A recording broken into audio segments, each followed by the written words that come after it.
conference webinar series. So if you've come to a couple of the others, then you'll know that the purpose of this is that it's a collaboration between the CFSGBI, Cleft and Clapper. And the aim is to provide a platform to discuss important topics in cleft care and bring together the diverse views and experiences from health professionals and also patients and families in the cleft community. And this is also really about getting us all talking before we get together in Manchester for the Craniofacial Conference. So Matt, if you can move on to the next slide, it's just a few introductory slides. As you know, that this is the third in a series of webinars. With the two previous ones have been on global cleft care and also engaging patients and families in cleft care. Many of you will know that amongst other roles that I perform, I'm the Chief Investigator of the Cleft Collective, and the Cleft Collective is a resource for research. So as we're talking today about how we can provide support and funding for cleft research, I just want you to bear in mind that we may have data that you can use in your research, and that's why we're collecting it. So there's a couple of QR codes there, one for the Cleft Bridging the Gap charity and one for the Cleft Collective. Matt, I've no idea what my next slide says. Oh, I think I know what it is. It's the timetable for this presentation. Now, you've all received this. So the way that this is going to progress, I'm going to hand over to Melanie very soon, who's going to give an introduction as president of the Craniofacial Society. We're then going to go into 3 talks, which are going to set the scene about support. We're going to have a bit of discussion time from 6:25 till 6:45, and then we're going to hear about some personal experiences and funding options, and then we're going to go into discussion again. It should all run really smoothly. But I think I'm going to hand over now to Melanie, and we can stop sharing my slides and look forward to hearing what we've got to say. Actually, one last thing before I hand over. In terms of questions, I think the sensible thing is to use the chat function, as there's quite a few of us, but just keep the comments and questions to the topics being discussed, and we look forward to having a further discussion later. Over to Melanie. Thank you, Yvonne. So for those of you who don't know me, my name is Melanie Bowden, and I'm privileged to be the current president of the Craniofacial Society of Great Britain and Ireland. I'm going to plug the conference. It's from the 17th to the 19th of April, so 26 days away now. For anyone who hasn't registered, there is still opportunity. And for craniofacial members, there is the opportunity to apply for a bursary that unexpectedly became available again. The closing date for that is tomorrow. But if there's anyone out there desperate for funding, then please do approach us about that. As Yvonne said, this is a new collaboration for us between our 3 organisations. It's an exciting opportunity. So far, it's gone extremely well, and hopefully we can build on this partnership in the future. I want to make a few thank yous. So it was Brian Summerlad, consultant cleft surgeon, who had the idea of the 3 organisations working together. He thought this would be a powerful force, and I would agree that I think we started off well in that direction. Matt Fell had the idea of these webinars, so thank you for that, Matt. I think they've been a really good start to the collaboration. We realised there wasn't time to include all of this in the 3-day in-person meeting, so that the webinars are a cost-effective way of doing that. And then Claire Cunliffe from Clapper, Clapper came in a little bit later into the organisation of the webinars, and they pulled together an absolutely excellent webinar last week. It's recorded, and it's on the Craniofacial Society website if anyone is able to watch it back. I also wanted to thank everyone who's been involved in planning behind the scenes. I know obviously Yvonne's done a lot of work towards tonight, and Rona Slater, chair of the Cleft Research Steering Committee, and of course Matt, who's kind of steered us all in the right direction. So I will now hand over to Yvonne, and I hope it's an interesting evening. Thanks, Melanie. So we're going to go straight over now to Rona, who is going to talk to us about things to think about when writing a grant application. Over to Rona.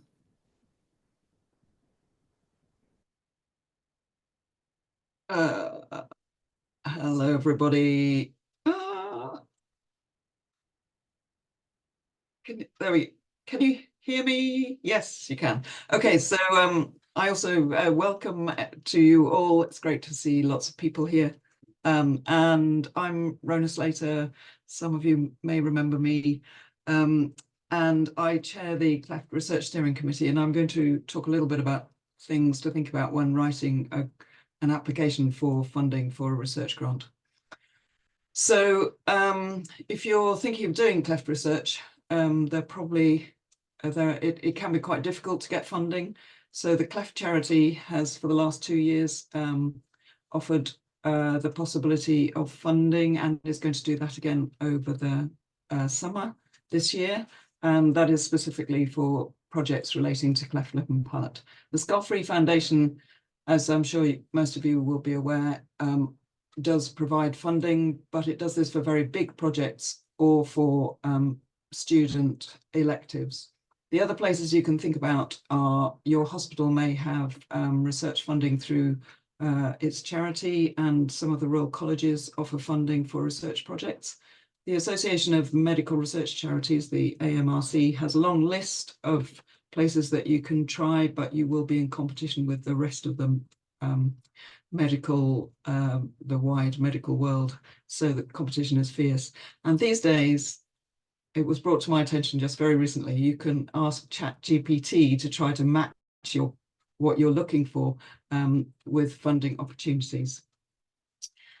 So in order to be successful with a grant application, you need to make a good strong research proposal. And I discovered in thinking about this talk that there's a lot of information available on the internet, and all these areas need to be covered, really.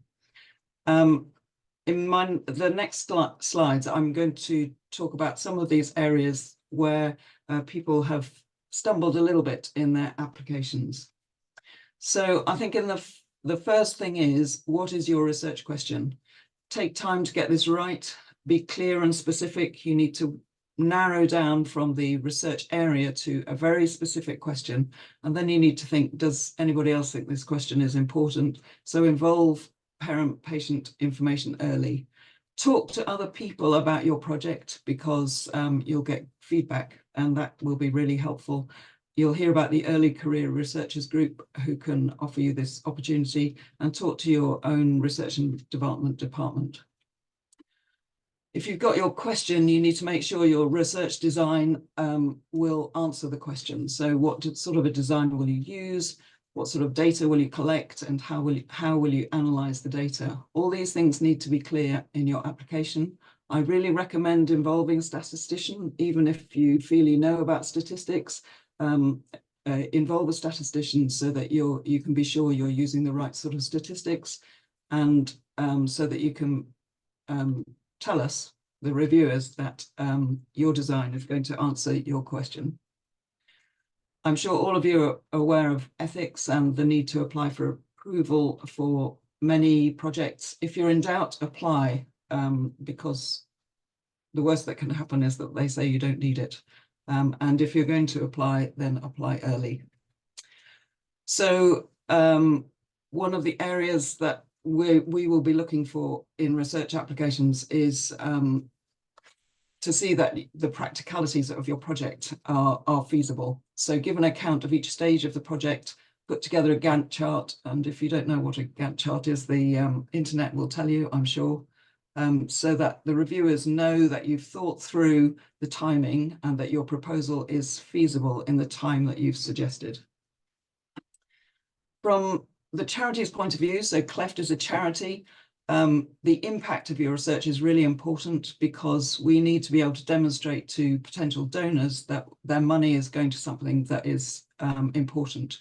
So let us know what you think the impact of your results will be and how your results might change things.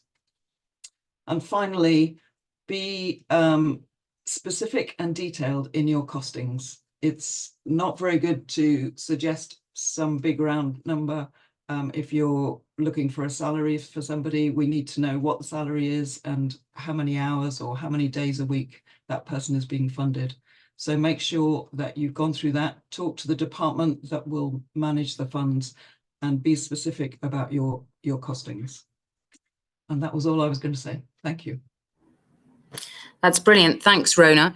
So really helpful advice there for applying for funding from Cleft Bridging the Gap, but actually useful advice for applying for other funders as well. So we're going to hand over now to Sophie Butterworth, who's going to talk about how the Cleft and Craniofacial Anomalies Clinical Studies Group and Early Career Researchers Group can help. So Sophie, over to you. Thanks, Yvonne. So yes, my name's Sophie and I'm current chair of the ECRG. Both of these tend to be shortened to CSG and ECRG because otherwise they're quite a mouthful. I'll just go through a bit of the background first, if that's okay. So the CSG was established first, and that's one of 14 CSGs established by the NIHR that focus on child health in particular. The CSG is a much smaller group with around 11 members currently, although it can vary a little bit. It's a mixture of multidisciplinary cleft and craniofacial clinicians, as well as consumers and representatives from the main charities such as Clapper, Headlines, and Microtia UK. So there tends to be a high level of research experience within that group. As well as meeting twice online, they review proposals as they're submitted, and they're responsible for developing and overseeing a portfolio of studies that can be accessed now via the CFSGBI website. The ECRG started a little bit later, and that was mainly because it was acknowledged that new ideas were coming in that needed a bit more workup and a different level of involvement before the full research proposal could be submitted to the CSG. That group is quite a large group now with almost 50 members. It's multidisciplinary in nature, and there's quite a diverse range of research experience now within the group, which is great. So from those with no research experience at all to those in quite high research positions within universities. And that works really well from my point of view, because we can get a lot of knowledge from those experienced people and learn from them. So just to summarize briefly what the CSG does, so they are there to help clinicians and researchers refine research proposals. So that can be anything from helping with study feasibility or research design. They also have patient representatives that provide input into all of the proposals and all of those meetings. And that's extremely useful if you plan to seek funding for your study. The group can also facilitate links between researchers with similar interests. So it's a good way of kind of connecting people that are working on similar things. And the main aim is to try and provide people with a proposal that is good enough or robust enough to try and obtain some research funding. The ECRG is quite different. So it's a much more informal, friendly group. No research experience is required at all, and it's for anyone at any point in their career. Sometimes the name has put people off thinking it is only people early in their careers that need to start, but we just specify that's early in their research career. So you can be at any stage of your career. We provide CPD activities, which are to try and increase knowledge and build on research skills. And we also really encourage networking and building of collaborations, and that's helped lots of us develop our studies and also continue to work with those people that we've formed relationships and friendships with.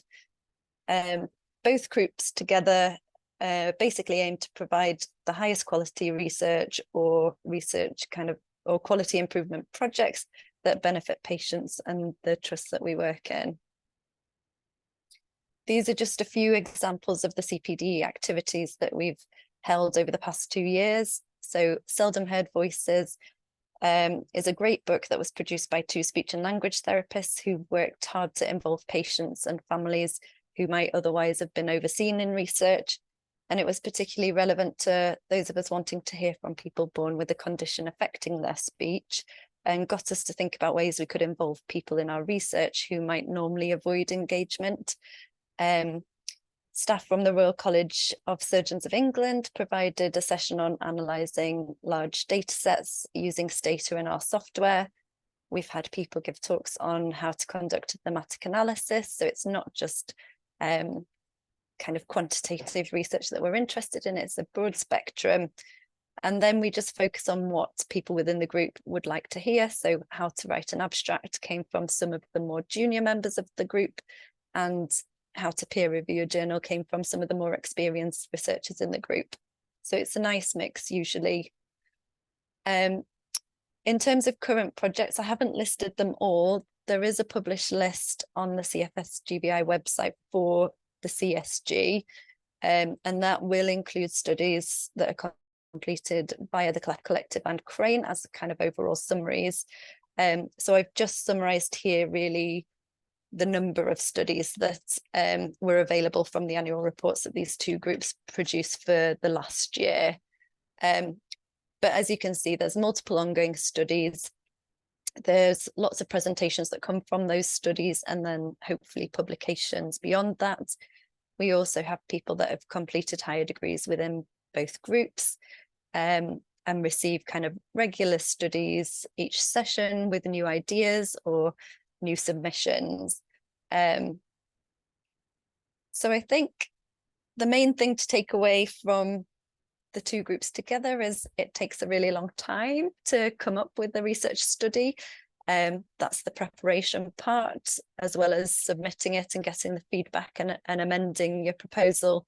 But it can also take a long time after you've done that part to get to the presentation or publication stage. And when I looked at some of the summaries of the studies that have been through the CSG, that's anywhere from between 1 year and 10 years. We know it takes significantly longer if you don't have dedicated research funding or time within your job plan. So I would just encourage you to keep going, and we hope that the two groups can support you to complete your study. So thanks for listening. That's great. Thank you, Sophie. So lots of helpful information there about the Clinical Studies Group and the ECRG, Early Career Researchers Group. So one more presentation now before we stop for some discussion. So do please start adding your questions and comments to the chat function. And we're going to hand over now to Gillian McCarthy from CLAPA to talk about patient and public involvement, or PPI, and where that fits. So Gillian, over to you. Right. So CLAPA is the Cleft Lip and Palate Association. So we're a charity that supports families with children who were born with a cleft, and also adults that were born with a cleft. I'm just going to quickly talk about what PPI is, when to consider PPI, what CLAPA can offer you as researchers, and how much it costs. So PPI stands for Patient and Public Involvement. So that's really people who have lived experience of cleft. So that would be people that are born with a cleft. So children, young people, adults, and also the people who support them. So like parents, carers, family members, like their siblings, etc., who have also lived with the person who has a cleft. So when, as researchers, should you be considering PPI? And I've said as early as possible. So Rona mentioned when she was talking about, you know, does anybody else agree with the research question that you are considering? So, you know, as early as that is a good time to start involving patients and representatives to help you form that question and make sure it's something that they are interested in and think would be good research.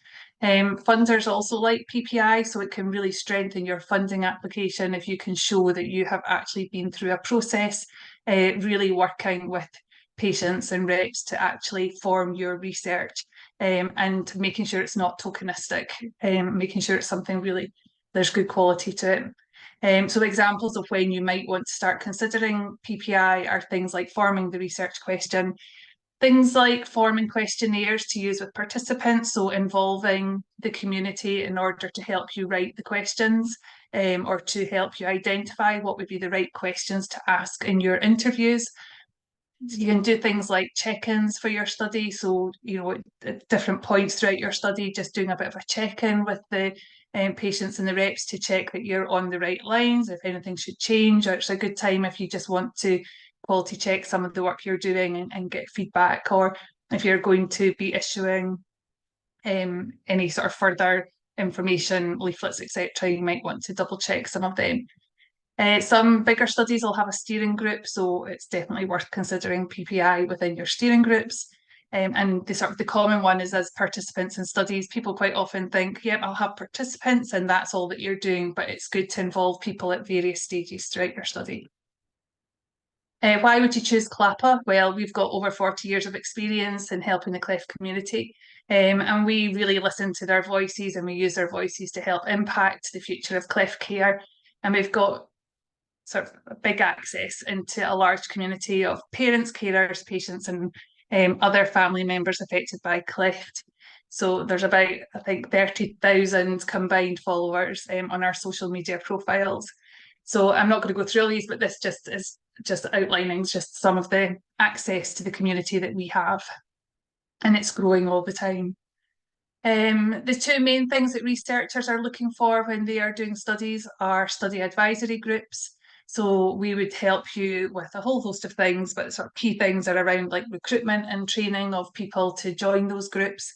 We would help with those groups if they're online. If you wanted them in person, we could help recruit people, but you would have to do the work of running the group, etc. Whereas if it's online, we can organise the hosting of that and the chairing of it, and work with all the participants who are going to be coming along to that and ensure that they are confident enough to come and share their voice.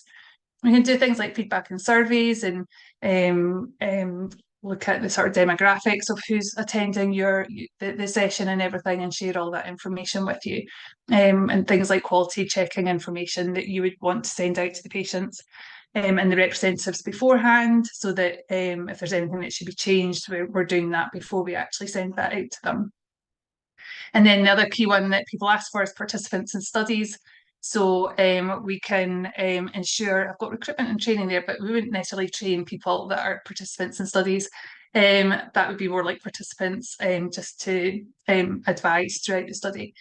But we would help with the recruitment and promoting that, creating adverts, that type of thing as well. And again, if you're sending any information to them to be part of that study, like an information sheet, we would quality check all that information first before sending it. We've got a consultancy pack, and you can get further information by sending me an email. So again, I'm not going through this, but that's just like some of the stuff that we would do in order to run a study advisory group, for example. How much does it cost to involve CLAPA to help you with this? So our minimum charge is £227.50. So that would generally cover things like if you wanted us to promote your research and recruit participants, that type of thing. £455 allows us to recruit and run a study advisory group for you. We can create bespoke packages. So if you are thinking about patient involvement, do talk to us at the very, very start before you are sending in a funding request, and we can talk to you about what we can do and how much that would cost. But we also recognise that, especially at that really early stage when you are forming a question, there is no access to funding quite often, and it's very difficult to do that. So, but you might be really keen to use patients to help you form your question. So we are about to launch a bursary. Hopefully that will be launched next month. So there would be a form for you to fill in, but we would maybe be able to help you at that early stage, and we would be able to help price up what future patient involvement would cost for your study. We also encourage, those prices don't include what we recommend you pay for participants or people to be involved in a study advisory group, but it's recommended that you pay them for their time as well. So there would be an extra price for each participant, depending on what it was that you were wanting to do. And we would again advise you on what that would be. I've got a couple of quotes from researchers. So CLAP have been invaluable in helping our research to reach the wider Cleft community. Their enthusiastic support and sharing information about our research has contributed significantly to our researchers' recruitment, and I would hope that their consultancy will be able to help shape the research activity of my team and wider colleagues in the future. And another one is CLAP have been incredibly helpful and supportive in promoting our research. Through their assistance, our research team have been able to recruit members of the Cleft community for our study with ease, and would highly recommend CLAPA's consulting services to fellow researchers. Thank you very much. And just if you would like further information on the consultancy pack, just send me an email. Brilliant. Thank you, Gillian. And we've, in the Cleft Collective, we've worked with Gillian and CLAPA for many years, and it's been a really positive experience. And in fact, we've had some award-winning PPI work that we've done. So CLAPA are absolutely vital in that.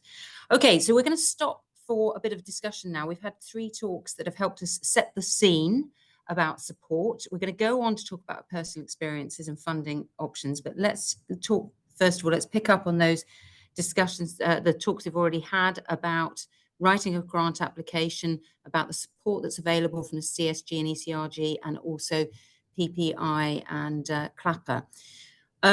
We've got one question in the chat.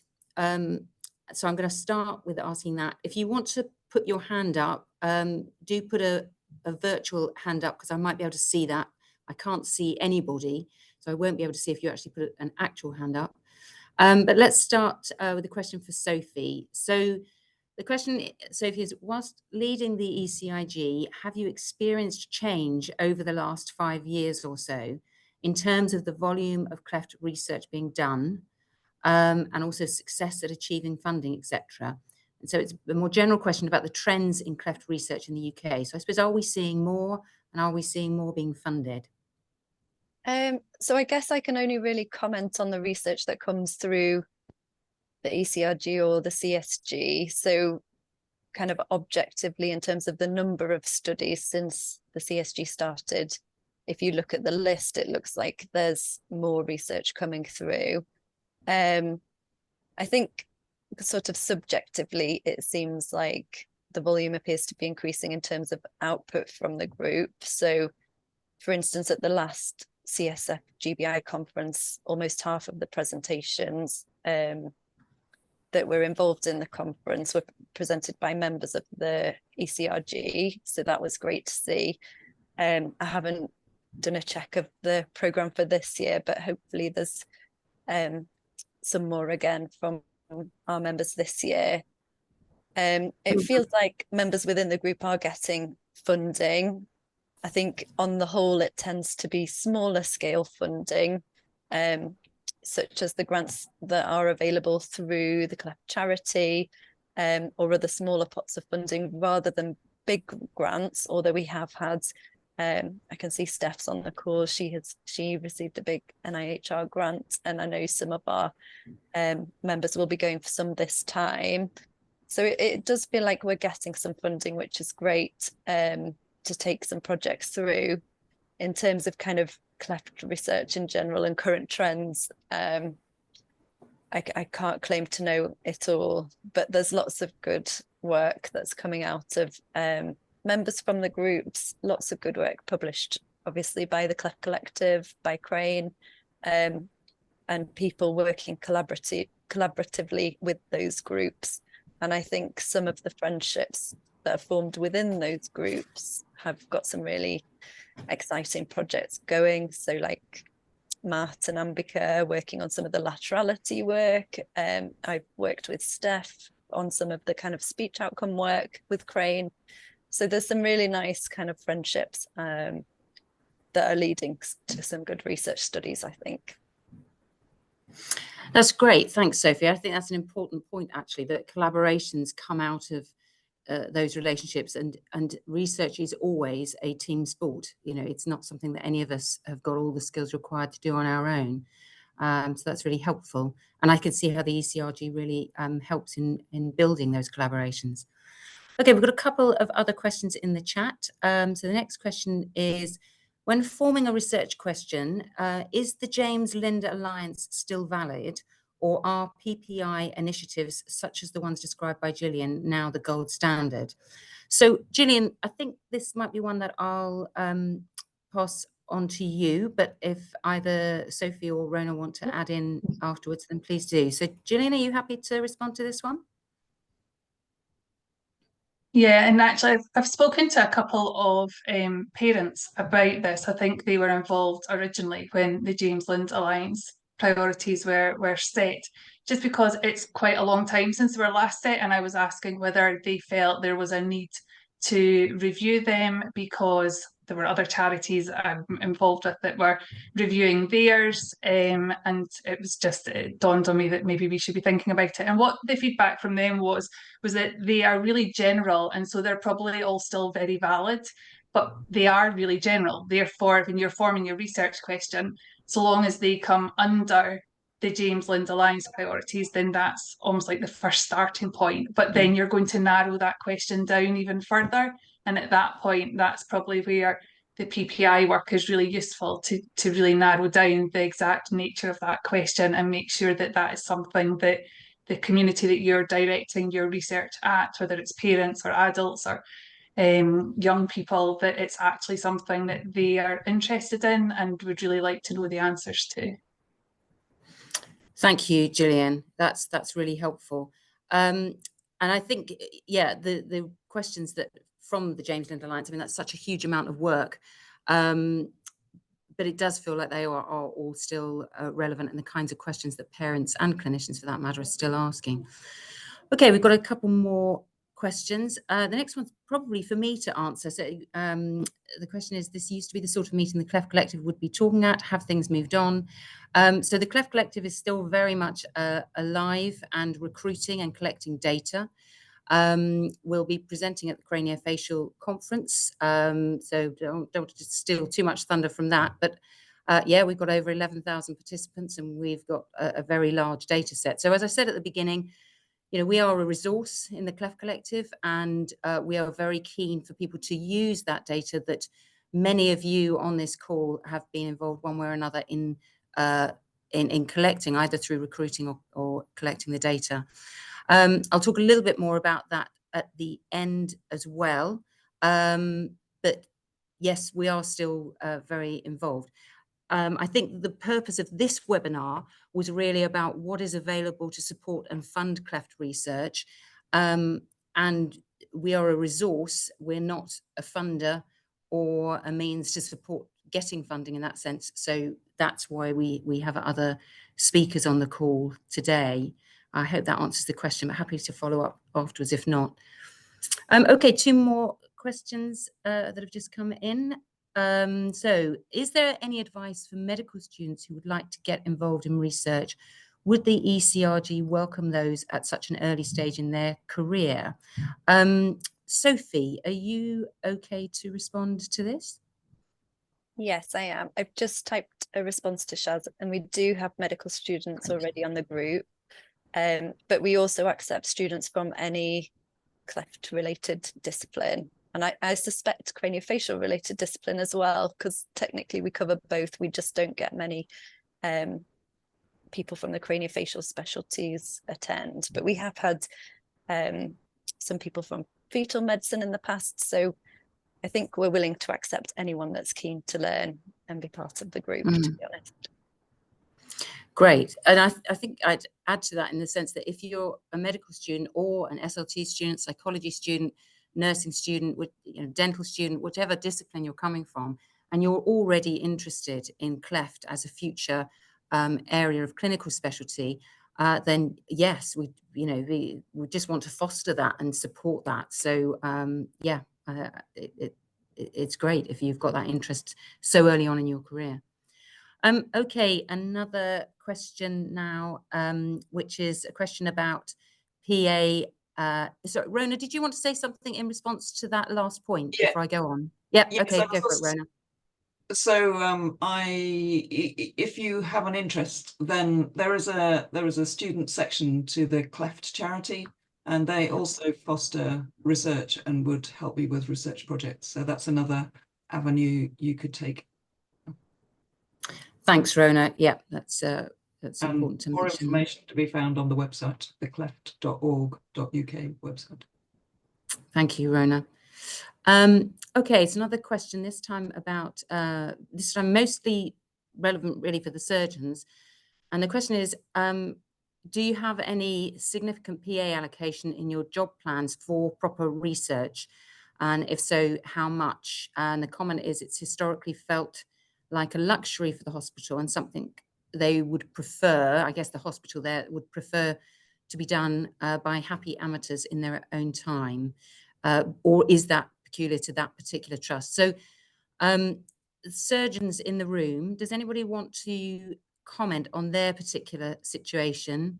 Ambika, I can see you've unmuted yourself, so I'm going to go to you. So I think there's a difference between being a trainee surgeon and then being a consultant. The first thing I would say is I wholeheartedly agree with the fact that research is not a hobby, and to deliver meaningful output, like anything in life, it requires commitment. That's not to say people can't deliver on the job, but it's just a very difficult thing to do. I got dedicated time in my training. I got a clinical academic lectureship and was able to dedicate 2 years of my training in total. It was done on a part-time basis to my PhD. And then as a consultant, I think it kind of depends on the research vision of your trust. But there are a number of initiatives, some through NIHR and some which are more trust specific. But often you're scraping at the barrel 1 PA at a time to try and get this protected research time. Thanks, Ambika. That's helpful. Matt, I think you're behind the Cleft, because I can't see anyone. I think you're behind the Cleft Zoom account, aren't you? So do you want to add something? Yeah, just in response to this question, I don't know of any cleft surgeon in the UK at the moment who has protected PA time for research. And whilst I can obviously see the benefits of it, because I'm converted and I would love that, would a potential disadvantage be that rather like having a contract with a university to do research, there would be an expectation if you had set aside PAs that you'd have to produce, maybe there'd be a number of papers that you had to write or a number of grants, would there be a disadvantage to that? Does anyone think? That's a good question. And Duncan, should we come back to you? Your sound is a bit odd. It may just be me. Yeah, can you hear me, Yvonne? Yeah, we can hear you, Duncan. Yeah, sorry. Yeah, I mean, I think that's what I suspected, that nobody does. And I don't think there is any disadvantage at all. I mean, I would have no problem with someone having an expectation for a certain number of publications. Indeed, that's what an academic in any other discipline would be expected to do. But I think the problem is that as much as you don't want to be a happy amateur or for it to be a hobby, that is exactly what it turns into if you have a full-time 10 PA practice, where almost no one these days is going to get more than 1.5 PAs of SVA time. And like it or not, it is all about delivering clinical activity, and the hospitals do not care about anything else. And it's just getting harder and harder to eke that out. So for me, I'm about to drop some work to do some more research, and I'm going to have to fund it myself, as in I'm just going to drop some work, because there is no way, no matter how hard I've tried over the last 12 years to take on serious research, the stuff that you can put out in your free time is never as much as if you can really dedicate proper time to it. Yeah. I just need to know if anyone genuinely had managed to squeeze anything out of their trusts, but I don't think they will. Yeah. Duncan, that's really helpful, having those comments, and I'm both encouraged and excited by what you're going to do, but also equally disappointed and by the fact that you've got to do it in your own time, as you say. Rowan, I'm just going to come to you in a minute. The time required for approvals and the bureaucracy around research is so enormous that actually doing it without any dedicated time, I think this is almost impossible. But there are some people who are managing that. I think what's exciting is that the next section is going to talk about funding opportunities that are available for people. So it's much more optimistic. Rowan, I'll just come to you for a last comment, and then we'll start on the next section. So Yvonne, I would fully support what you just said, that you can't really do research without having allocated time. And the issue is about funding. So the trusts won't fund you out of clinical time, SPA time. You have to find funding from somewhere else that is specifically for research. And certainly there have been discussions in Birmingham about making this happen, and Bruce managed to get himself a PA for research at Birmingham Children's Hospital. So it is possible, but it's very, very difficult. Thanks, Rona. I'm just picking up another comment from Nigel, your comment. Are there any appointed university-funded academic cleft surgeons? And saying the NHS won't fund it, I doubt. And I think that's kind of what we're kind of saying, I think. So no, I don't. University funded, yes, but not NHS funded. But I think if we now go to the next section where we talk about personal experiences and funding options, I think this is going to be a bit more encouraging, and we're going to come back to a discussion about this. So we've got 4 presentations now. I'm going to hand over to Hannah first, who's going to talk about the NIHR ICA program, the Integrated Clinical Academic Program, Hannah's experience. Okay, off you go, Hannah. Thanks, Yvonne. I'm hoping that everyone can see my slides. Please shout at me if you can't. But yeah, I'm Hannah. I'm a specialist speech and language therapist. I specialise in working with children with cleft.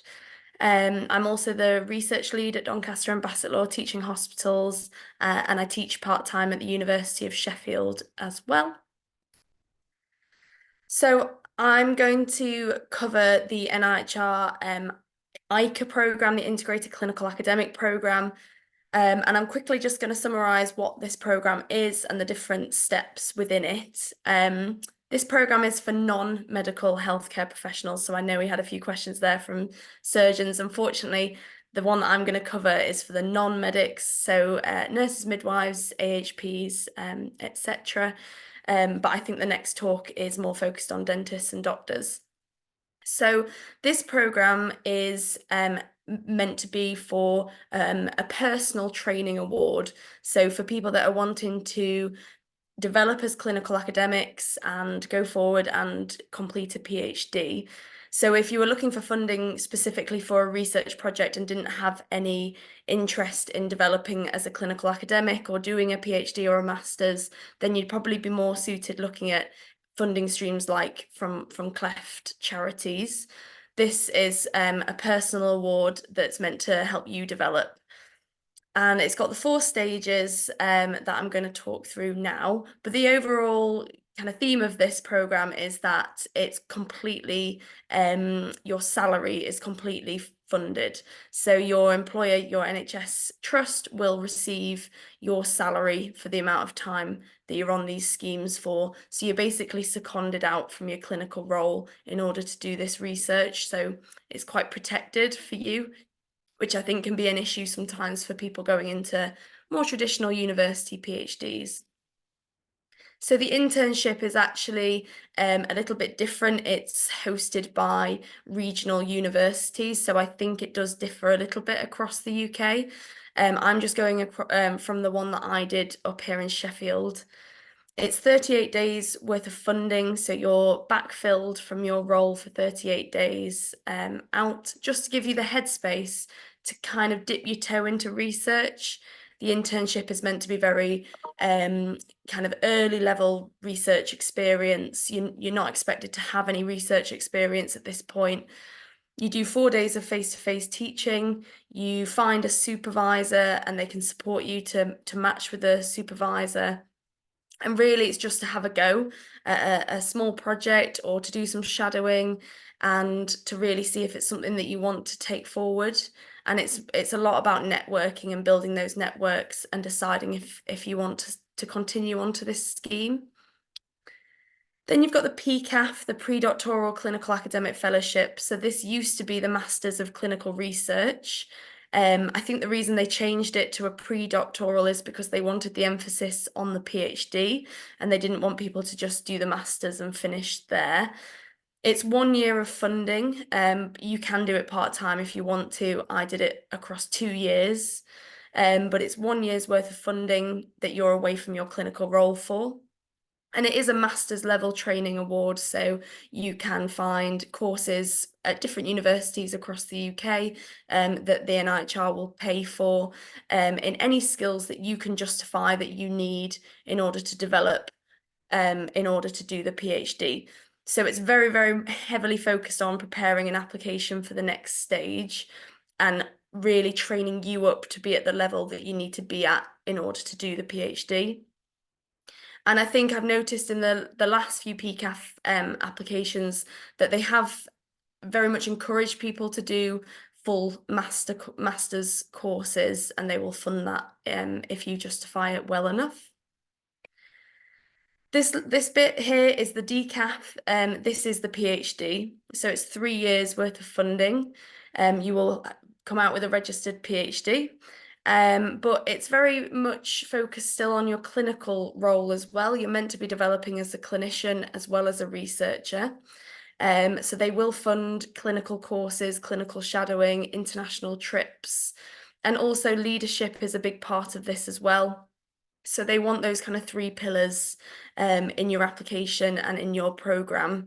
So that makes it a little bit different, is that there's quite an emphasis on that side of things as well. And then you've got your advanced, your ACAF. So this is a little bit more flexible. It can be between 2 and 5 years worth of funding, depending on what you need at that time. It is a little bit more focused on a research project and money towards research, but they still want to see that you're continuing with your development as a clinical academic and as a leader in the research world.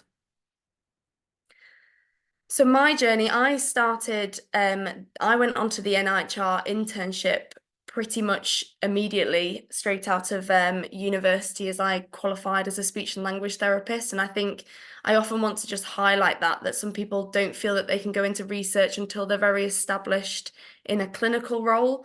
But I think actually doing them alongside each other and developing my clinical skills at the same time as doing research has really had quite a lot of benefits on both sides for me. You might have noticed I said I work for Doncaster and Bassetlaw. I'm not part of a Cleft team.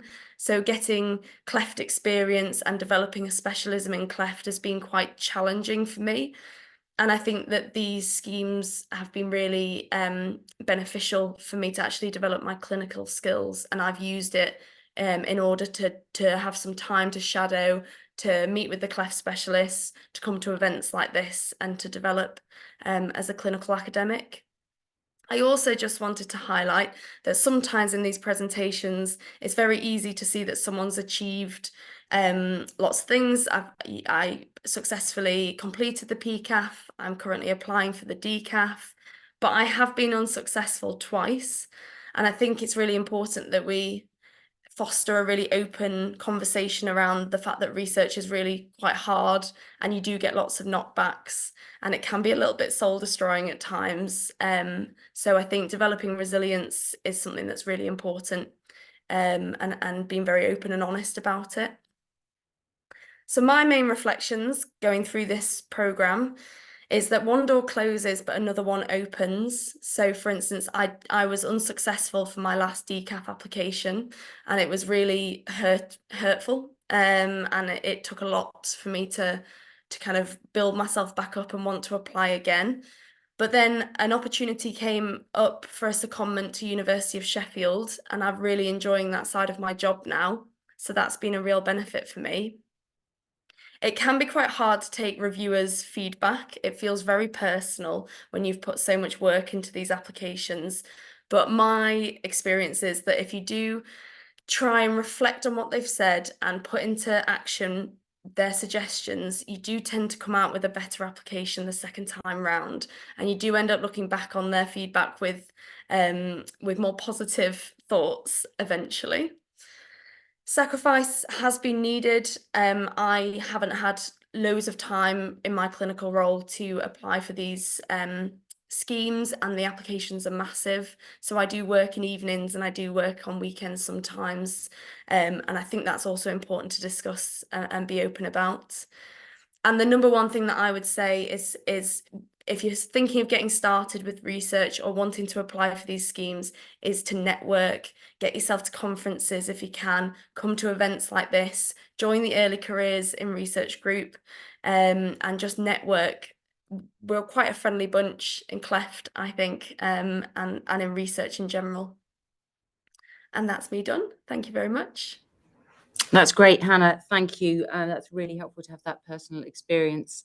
So next up is Jenny Cropper, who's going to be talking about developing Cleft research in clinical psychology. So Jenny, over to you.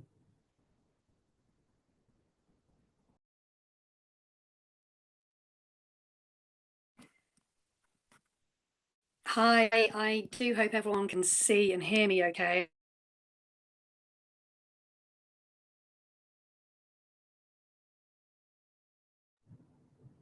I think we just lost you there, Jenny. Are you still here?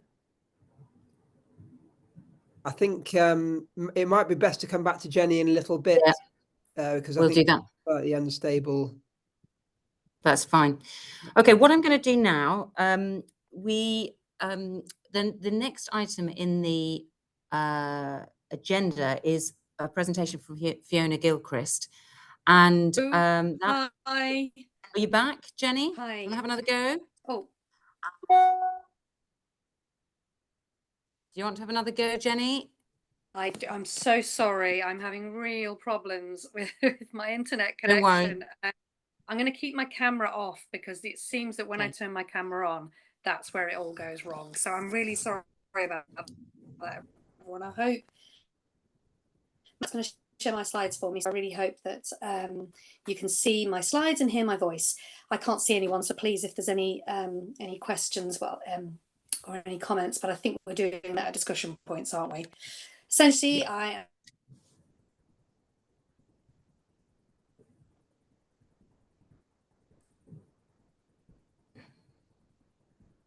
Jenny, we've lost your voice again. I think she has the call again, unfortunately. Okay, we'll move on, and if we can get Jenny back later, we'll try again later. But what I want to do now is just go on to Fiona Gilchrist's presentation. Now, Fiona, also for internet problems, which seem to be bothering several of us today, is unable to join us.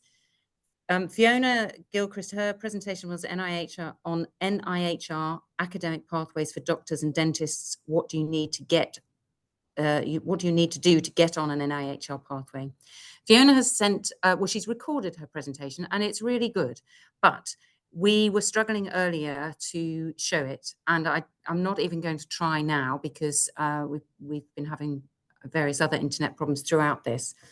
What I'm going to do is just do a little bit of a summary of the things that she's said, and it's actually even though I'm not a doctor or a dentist, I also was on this same pathway because it was before there was one available for nurses, midwives, and allied health professionals. So I know a little bit about it, and I'm on a couple of other panels for doctors and dentists as well. So I'm going to take Fiona's transcript to tell you a bit about it, but we will put her recording on the website with everything else. So what Fiona said was that in the early stages of clinical training, there are academic clinical fellowships which you can apply for, which will allow you some protected time. And I think we've all seen the need for that, some protected time to prepare a doctoral fellowship application.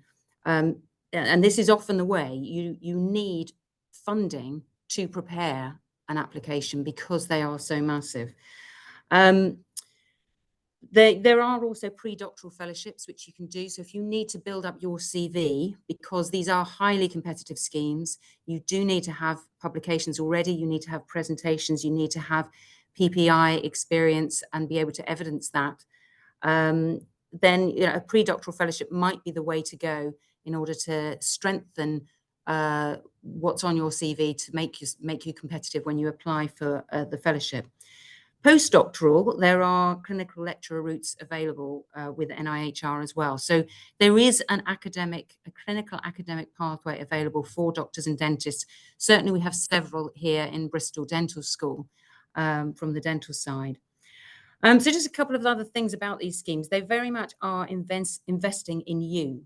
So you need to be able to convince them that you are worth investing in, that you are going to be a good return on their investment, that you're going to be a future research leader. You need to have evidence of outputs. There are things like the NIHR Associate PI scheme, which I know Sophie is part of and can tell you more about, but it's a good way to get some more research experience when you're trying to build your CV. They will score you on person, project, and place. Person is this who you are, your CV, how strong that is. Project is about the project that you're putting together, and so talk to lots of people, get PPI input, talk to the research support service from NIHR and get advice on putting that together. And the place is where you plan to be hosted. So it's a joint endeavour between your NHS trust and an academic institution. So who your supervisors are really contribute to the scoring for place, and also what your training plan is. So you'll be scored out of 5 on person, project, and place. And you need to be getting 4s and 5s in order to be shortlisted for interview. If you're shortlisted for interview, you go to an interview with a panel, and it is one of the most daunting experiences that I've ever had. You will be there in a panel of about 15 to 20 people who don't look up from their computer screens while you are presenting and while they're asking you questions. There may not be anybody with your expertise on there. So Fiona said that there was nobody who was a dentist on there when she went. There was certainly not a speech and language therapist when I went. The person that interviewed me was a cardiologist. So they won't know about Cleft, and they quite possibly won't know about your specialty. So you've got to make what you say accessible, and there will be PPI and lay people on that panel. But you need to have mock interviews, you need to get lots and lots of practice.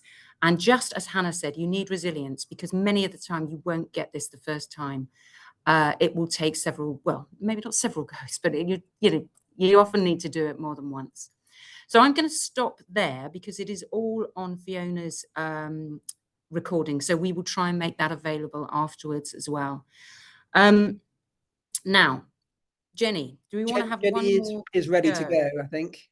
Okay, let's go, Jenny. We'll hand over to Jenny and see if we can get that to work. Hi, yes, I'm having another go. If you can hear me, I am hopeful that you can. We can. Hopefully you can hear me. Yep. Sorry, I can't hear anyone. So I can see my slides. So hopefully you can both see and hear, see my slides and hear me. I'm really sorry about this. Thank you, Yvonne. That's really helpful. A thumbs up. I'm not able to get any feedback directly on here. So I will crack on. I'm the lead psychologist for the Spires Cleft Centre across Oxford and Salisbury. And I'm just going to talk a little bit about how we might develop research specifically in clinical psychology. Next slide, please, Matt. I think a really good place to start, it sounds so obvious, but I think myself, when I've tried to come up with ideas for projects and trying to have an idea about a direction or something that interests me, it's always great to start with exactly that, what you're interested in, what the service needs, areas of unmet need, and also unique events that happen. I've done some research over the years when sort of unique things have happened. So when I used to work at a cochlear implant service, and things changed where people who had unilateral implants were then offered a bilateral, therefore a second implant. It was a sort of one thing that was going to happen in time. From then on, people were offered 2 implants. So I took that moment to sort of capture that. It's really useful to look at the data that you already have. So we in psychology, and I know many disciplines do, love to collect lots of bits of data on various things. So we have a lot of outcome measures, and we hold a lot of data, longitudinal data, that it's really helpful to look at that. I think, as Hannah said, seek out partners, network, absolutely. Particularly, I think for psychology is linking in with our MDT colleagues and the psychology SEN. We have the National Cleft Psychology Sen, who are really good at, we're all working slightly differently in the different cleft centres across psychology, but there are common ways of working that mean you could have sort of multi-site research projects starting. As we've already established, time is always a constraining factor. It's hard to create the research bids and develop protocols. However, if there is time within your job plan for SPA time, and we also need to consider the wealth of clinical data across specialties. So if there's a way of teaming up with a speech and language therapy colleague to look at the sort of data they have, say you're looking at an area of neurodiversity, that's possible too.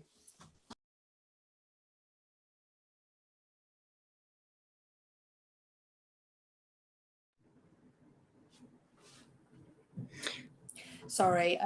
So also some of the ideas are around linking and networking. Oh, I'm really sorry. Bear with me.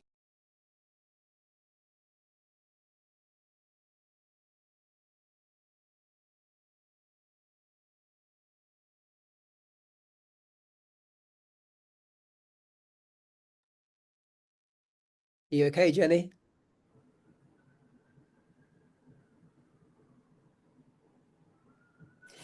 Hi, sorry. I'm hopeful I'm back again now. Can you hear me? Yeah, we can. Yeah. Sorry, it's just doing some really weird things. I'm so sorry. Okay, I will keep going. There are really good ways of linking in with local training courses. There are several clinical psychology courses around the UK.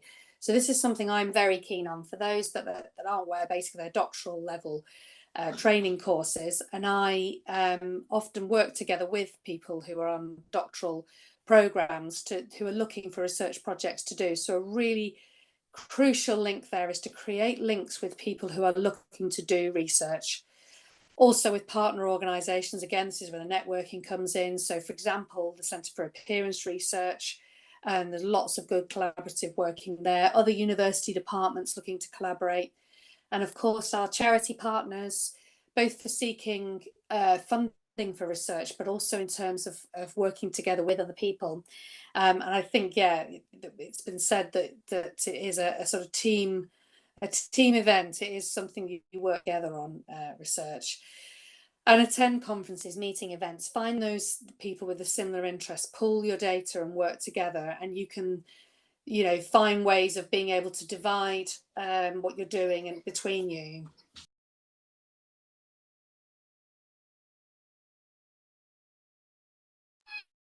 Okay, sorry everyone. I hope you can hear me okay, and that you've been able to hear that.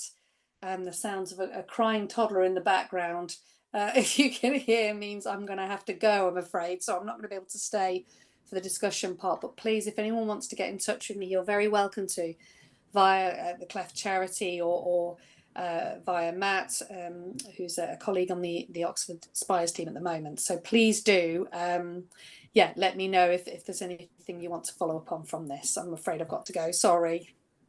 Thanks, Jenny. No, really appreciate that. Well done for persevering. There you go. That's resilience in action. Thank you. Right. For our last presentation, we are now going to hear from Julie Davis and Ambika Chadha, who are going to talk about their journeys to a research degree. So over to Julie and Ambika. Okay, so I think I'm going to start. So Ambika and I wanted to just talk about our research journeys, and we just wondered how we were going to do it in 5 minutes. So we decided that we were going to be really trendy and that we're going to do a podcast type format. And so I'm going to kick off by, first of all, asking Ambika, how did you get into Cleft research, Ambika? So I first got into Cleft, and then I got into research. So the Cleft thing was when I was at university, I was just inspired by Tim Goodacre. And that's literally a one-sentence summary of how it was. And then I had lots of questions to ask and kind of dipped my toe in the water with a final year thesis in intrauterine cleft repair. And as I got more and more into it, I realised that I wanted to explore this a bit more, and I didn't know how I was going to navigate this with clinical training and my specialty. So I just looked for opportunities of small projects to present them, and then I toyed with the idea of doing a research degree. I think I didn't in reality know what I was getting myself into at the time. And then I found a really amazing supervisor who inspired me in his field of interest, which was kind of the 3D nature of the cleft lip deformity and using technologies. And so I thought, why not? That sounds an amazing thing to look into. And that's what I've spent the last decade doing. So I registered for a part-time PhD over 7 years and have just completed it. Well done, congratulations, that's great. How relieved were you, do you think, when that happened? Sorry? How relieved were you on the completion of your PhD? Actually, it was a total anticlimax. Oh. Because I just went, the Parkinson's law is true. You do 80% of the work in 20% of the time. So I'm sure lots of people are super organized about their research and study it out and get everything organized with all their ducks in a row. That wasn't the way with me. It all came together kind of at the last minute. So, Julia, I'm going to ask you now, how did you get into cleft research? Oh, well, this is another story. So basically, I have been a speech and language therapist for 20 plus years. I'm not going to go into exactly how many years, but quite a few years, and had all my children, both of my children had gone off to university, and I just thought to myself, perhaps I ought to know a little bit more about research. I've been involved in research as part of the team, but never led anything, never sort of, thought of my own research ideas. So I thought to myself, what can I do to learn a bit more? So I joined ECRG, and so that was a great sort of experience for me. I met lots of people from lots of different centres. We got over coffee, we were just chatting, and we just realised that perhaps there were a few sort of research projects that we might like to do together. So we set up a multi-centre sort of project and got data from the Cleft Collective, and that was a really fun, that was great experience, and all this data suddenly arriving in your inbox, in your emails and everything like that. So we did that research. Then I thought, do you know what, I quite like this actually. I think I might like to know a little bit more. And then suddenly, like as doors keep opening, a research associate post came up with Yvonne virtually, working with the University of Bristol. So I just thought, well, I don't know, perhaps am I the sort of person that would apply for this sort of thing? So applied, got that post, and then involved in focus groups, learnt so much by being a research associate. And then and from that sort of working with Yvonne, a project came up that I was really interested, which was looking at visible difference with young people and social media. And so I collaborated with Clapper and recruited for a master's, and then all of a sudden found myself on a professional doctorate in health psychology, which don't ask me how I managed to do that, but that's where I am now. So completing a prof doc in psychology. So we'll be sort of dual qualified in speech and language therapy and psychology. That's really interesting, because I think you and I have had quite different approaches. Like in surgery, there's like methods of repairing where you go cut as you go. And I feel like yours was a cut as you go and you made your own opportunities. And then there are those which you measure to obsession in certain types of repairs, and you prepare everything in theory. And that was kind of my approach. But the funny thing is that we're also at different stages of life, insofar as you mentioned your children had gone to university, right? Yes. Yeah. I hadn't even started my family, and I went on to have my family, and that was what completely threw my plans awry. So I'm going to ask you the second question then. So what's been the most challenging aspect?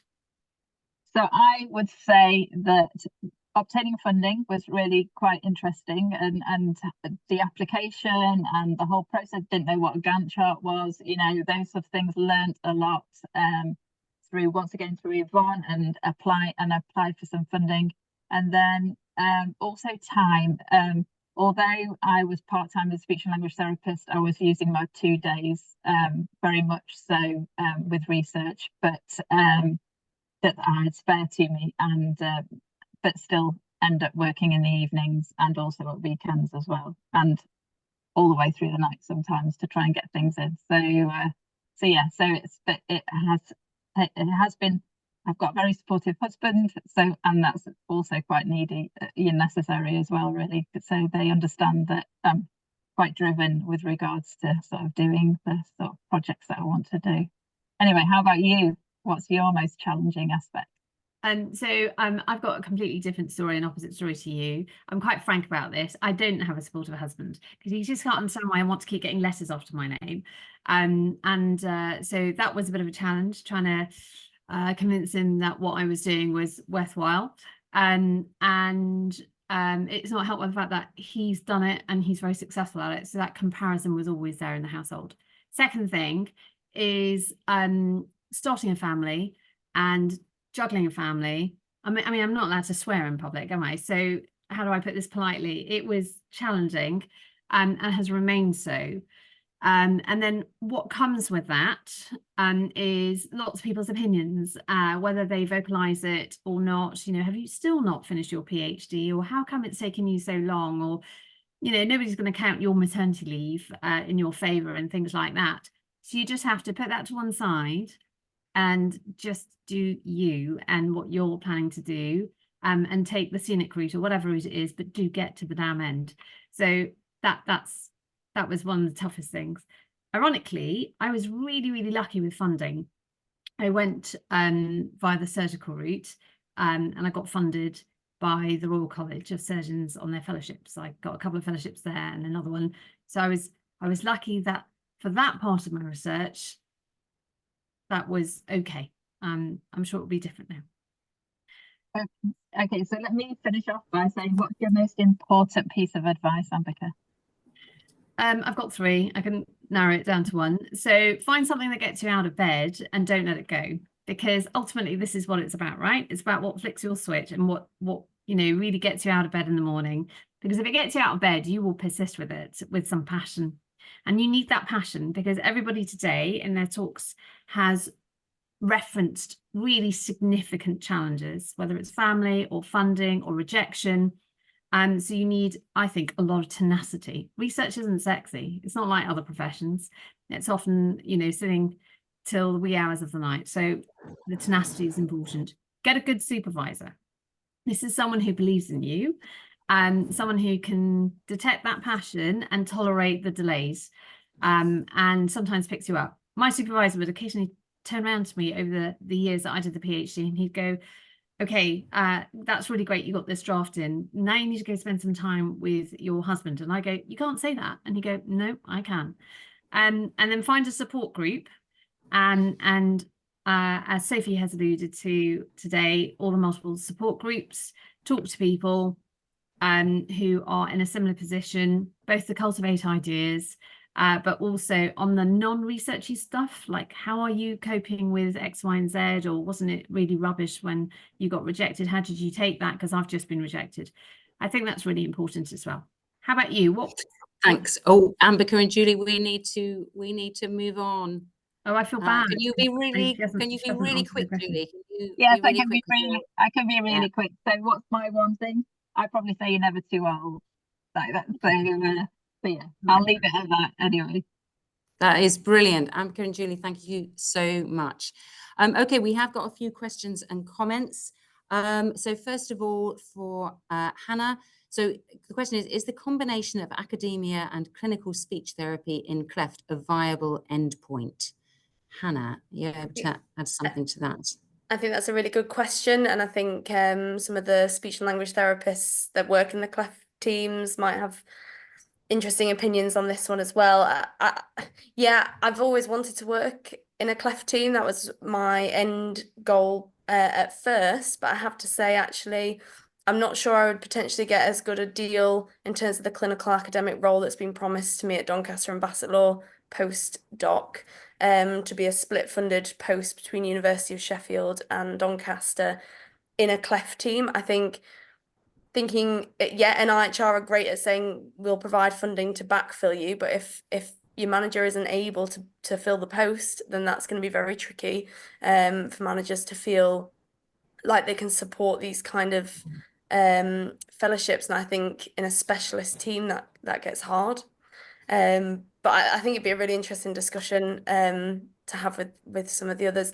My personal experience from just having friends that are speech and language therapists in Cleft teams is that potentially if you work part-time and then find other jobs in research in like your days that you're not clinical, seems to be more the way of doing it rather than it being kind of a split full-time post between clinical and academia. That's my experience. Yeah, thanks, Hannah. I think that's similar to others that I'm aware of. Question now for Ambika and Julie. Well, very inspiring, Ambika and Julie. That's what the comment is. But Julie, have the trusts been accommodating in allowing you to do research alongside clinical work? I keep it completely separate.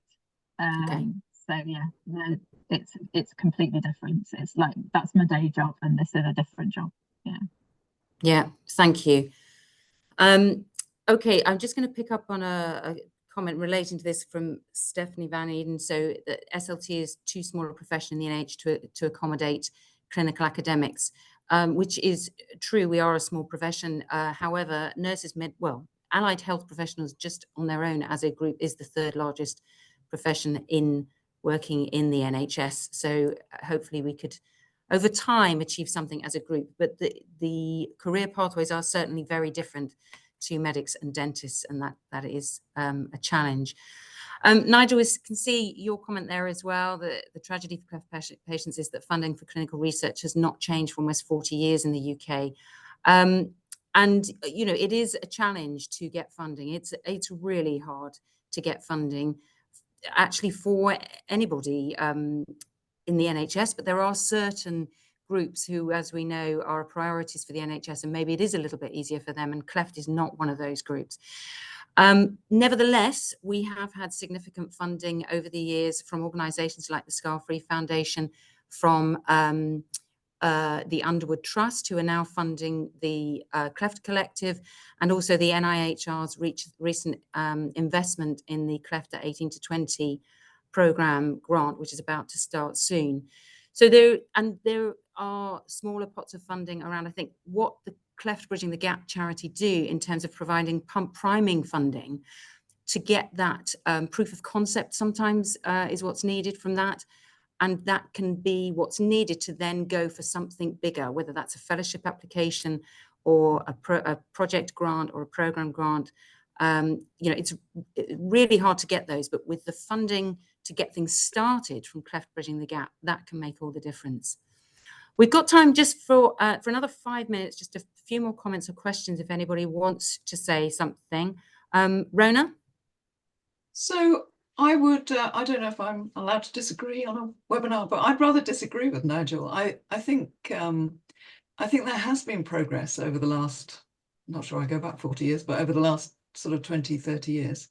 And there is some funding, and there are quite a number of people, you know, on this webinar who have got higher degrees that are Cleft related. And okay, it's slow, but I think there is progress. And I think we have to keep, you know, to keep working at it, because the more high quality research there is, the more things like NIHR will be able to see what the issues are. So when I started with the, I think in my CSG role, I was talking to people who provided funding, and they just didn't get it. And to be honest, we weren't specific enough about the questions that we were asking, so we could get our needs across. And I think you guys are so much further ahead now, because people are doing high degrees. They are. I think there is progress. It just takes a very long time. It does take a long time. Rona, thank you. I agree. I think that's really positive and helpful. Thank you. Duncan? Just a point about the research degrees. They're exactly that. They happen at a certain point in your career, surgery-wise I'm talking about, where, you know, they come at an appropriate point in your training. I think the difference is when you come out the other end, consultant surgeon level, the pressure at the moment, maybe it's always been like that, but I don't think so, is about service provision. And we've only got so many units of time in our lives. the hospital as much lip service as it will pay to wanting research. Yeah. That's not what they're interested in. That's not what any clinical hospital's priority is. And if you look at most of the cleft units around the country, most people are behind. And there are some really obvious examples where, why on earth would Bristol want any kind of time spent? If they have a clinician, they don't want research. They need babies operated on. Mm. So yeah, there is a lot of research happening at an undergraduate level or a postgraduate level, pre-consultant level, but it's harder once you are able to operate. That's not what the NHS wants.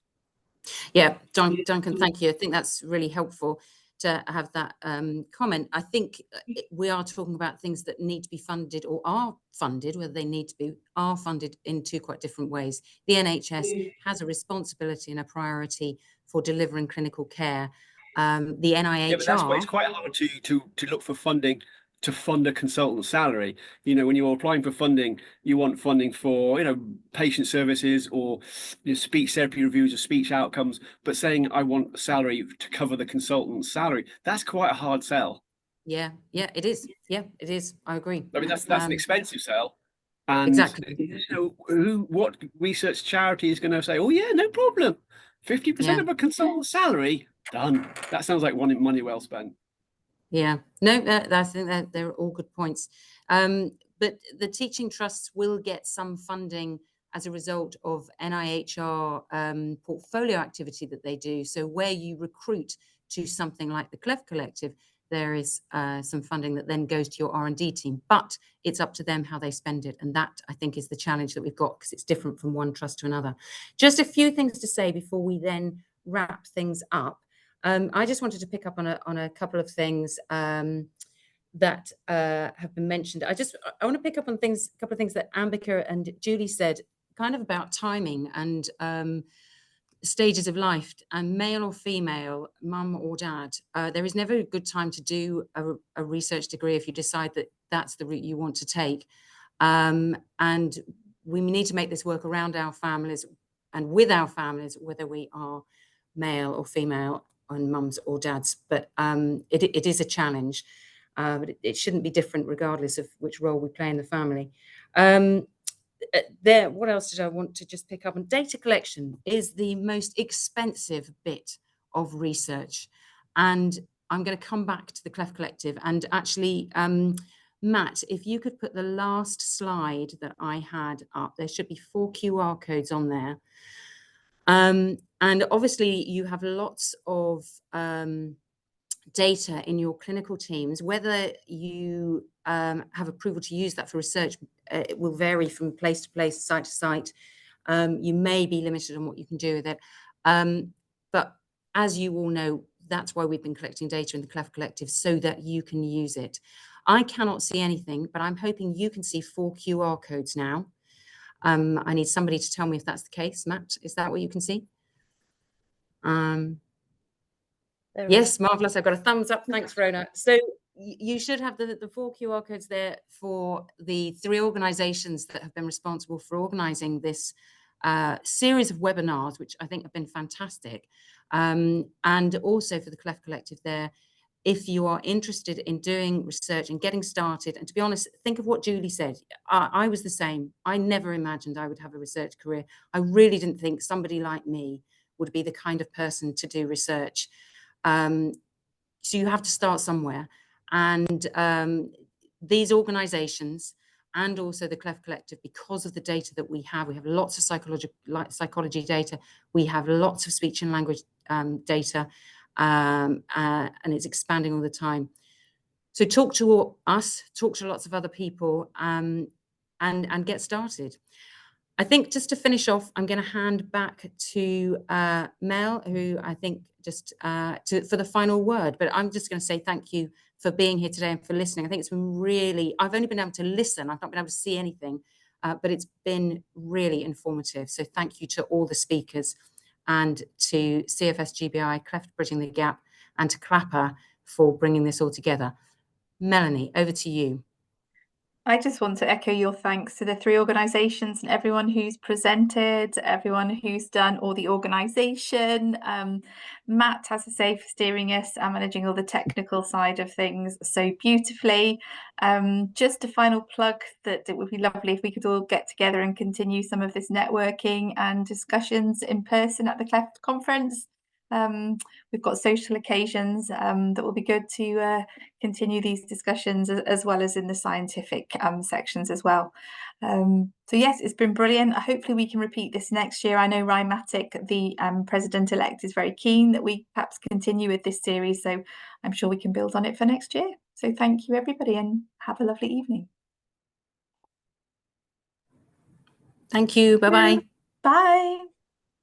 Thanks, Yvonne. Thank you, Matt, for all Thank your you. hard work